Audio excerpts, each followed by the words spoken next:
आज हम एक बहुत ही अच्छी कहानी के बारे में बात करेंगे, बहुत ही मस्त है। एक चींटी और एक टिंडा के बारे में। एक बहुत ही सुंदर बगीचा जिसके अंदर एक चींटी और एक टिंडा रहता था। चींटी जो थी वो बहुत ही मेहनतू थी, बहुत मेहनत करती, अपने सिद्धांतों पे कायम रहती। और टिंडा बहुत ही आलसी था, बहुत ही एंजॉय करने वाला, बहुत ही मजे करने वाला। रोज सुबह सूर्योदय के समय पे चींटी जो है वो अपने बिल से बाहर निकलती और अपने से बड़े साइज के दानों को उठाती थी, अपने घर में ले जाती और उसे इकट्ठा करती रहती। टिंडा जो है ये सब देखता रहता। गर्मी का मौसम चल रहा था, दोपहर का समय था। चींटी जो है अपने से बड़ी साइज के दानों को उठा के अपने घर के अंदर ले जा रही थी। तब टिंडे ने उसे देखा। टिंडा बोला, अरे चींटी, इतनी गर्मी पड़ रही है, तुमको समझ में नहीं आता है क्या कि इतनी गर्मी में कोई बाहर निकलता है क्या? है, पूरे पसीने से भीगी हुई पड़ी हो, फिर भी समझ में नहीं आ रहा है, फिर भी इतना मेहनत कर रही हो। मुझे देखो, मैं कितने अच्छे से रहता हूँ, कितने मज़े करता रहता हूँ, दिन भर गाने गाते रहता हूँ, फ्लूट बजाते रहता हूँ, डांस करता रहता हूँ, इधर से उधर घूमता रहता हूँ, खेलता कूदता रहता हूँ। अरे भगवान ने ज़िंदगी दी है तो उसे अच्छे से जियो ना, उसे क्यों ऐसे फालतू के मेहनत करके बर्बाद करती रहती हो? चींटी ने टिंडे की सारी बातें सुनी, लेकिन वो वहाँ से एक हल्की सी स्माइल करके वहाँ से निकल गई, अपना काम करने लग गई। फिर ऐसे ही करके चींटी है वो जो है वो मेहनत करती रहती। फिर कुछ दिनों के बाद में चींटी फिर से अपना रोज का काम करने लगी। तो टिंडा ने उसे बोला, अरे चींटी भाई, कभी तो आराम कर लिया करो, सुबह से देख रहा हूँ कब से तुम मेहनत कर रही हो, अभी शाम हो गई है, अब तो जाओ आराम कर लो। हैं, ऐसे तुम मेहनत करती रहोगी तो तुम्हारी ज़िंदगी तो एकदम बेकार हो जाएगी, फालतू की हो जाएगी, जिसमें कोई भी इंजॉयमेंट नहीं रहेगा, कोई भी आनंद नहीं रहेगा, कुछ भी नहीं रहेगा। ऐसी ज़िंदगी का क्या मतलब है? तो चींटी ने उसे जवाब दिया। चींटी ने टिंडा को कहा, टिंडा भाई, आज मैं मेहनत कर रही हूँ ना, तो जब सर्दी का मौसम आएगा तब मैं आराम करूँगी और तब मैं रिलैक्स करूँगी और तब मैं मज़े लूँगी ज़िंदगी के। तो टिंडा बोला, अरे चींटी बहन, अभी तो ठंड का मौसम बहुत दूर है, अभी तो गर्मी का मौसम चल रहा है, अभी तो बारिश का मौसम आएगा, बारिश का मौसम बीतेगा, उसके बाद ठंड का मौसम आएगा, अभी तो बहुत टाइम है, तब तक तो हम कुछ ना कुछ कर ही लेंगे। अभी से इसके बारे में सोच के मैं खुद को परेशान नहीं करूँगा। तो चींटी हंसते हुए वहाँ से चली गई और टिंडा भी चला गया। फिर धीरे धीरे धीरे गर्मी का मौसम बीत गया। गर्मी का मौसम बीत गया, बारिश का मौसम आ गया। जब बारिश का मौसम आया तो बारिश के मौसम में क्या हुआ, बहुत ज़्यादा बारिशें होने लगी, बहुत बारिश होने लगी, तूफान भी था, चारों ओर कीचड़ ही कीचड़ हो गया था। लेकिन चींटी अपने सिद्धांतों पे अडिग रही। क्या? चींटी अपने सिद्धांतों पे अडिग रही। वो रोज सुबह सूर्योदय के समय पे उठती, अपने बिल से बाहर निकलती, घर से बाहर निकलती, अपने से बड़ी साइज के दानों को लाती। क्या? अपने से बड़ी साइज के दानों को लाती और अपने घर में इकट्ठा करती रहती।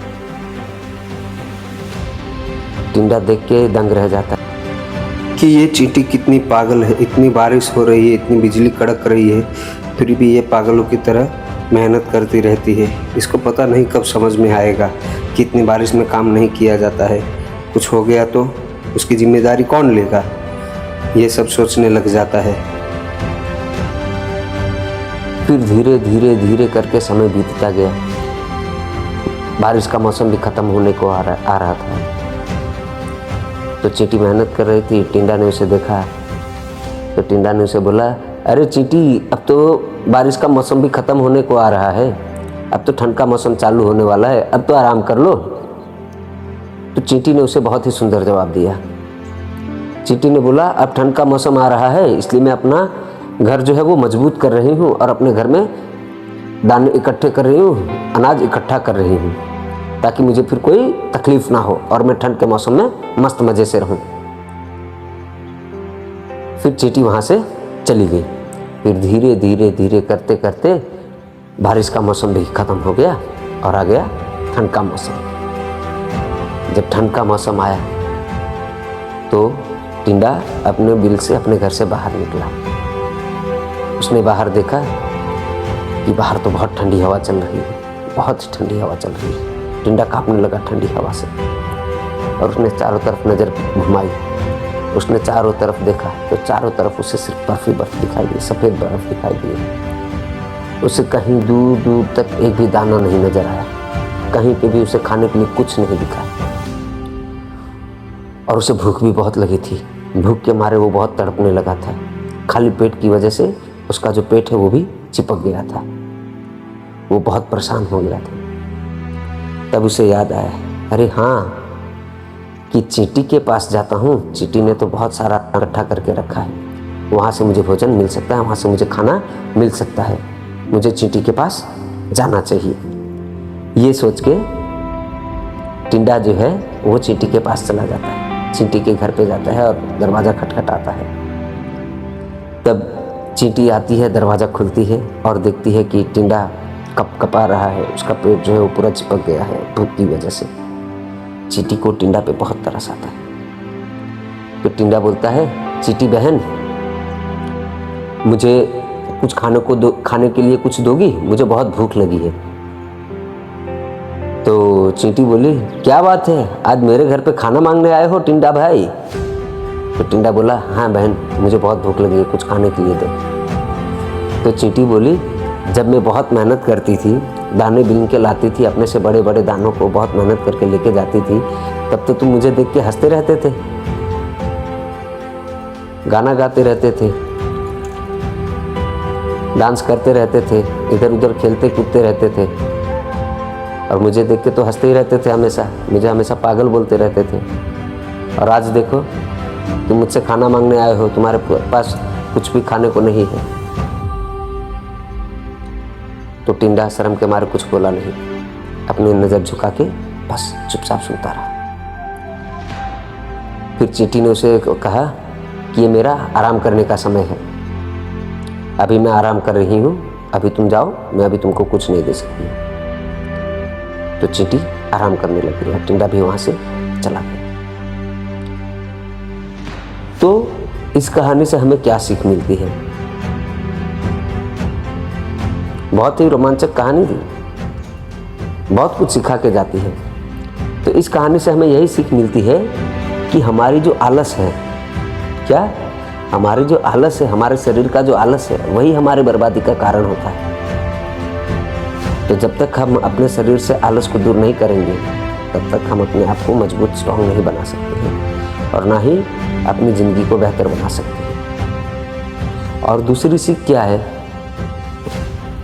और दूसरी एक बहुत ही प्रसिद्ध और प्रचलित कहावत है, काल करे सो आज कर, आज करे सो अब, पल में परले हो रहे, बहुरी करेगा कब। ये कहानी के साथ में बहुत ही अच्छे से मैच करता है। कल का जो काम है उसे आज खत्म कर दो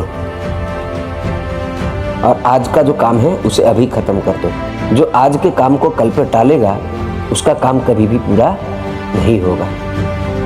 तो इसीलिए कभी भी काम को टालना नहीं चाहिए, उसे जितना बने उतना जल्दी खत्म करना चाहिए, नहीं तो कब समय बीत जाएगा और हमें पता भी नहीं चलेगा और उसके बाद पछताने से भी क्या हो, कुछ नहीं मिलेगा। बस, तो आज की कहानी हम यहाँ पे ही ख़त्म कर रहे हैं। धन्यवाद।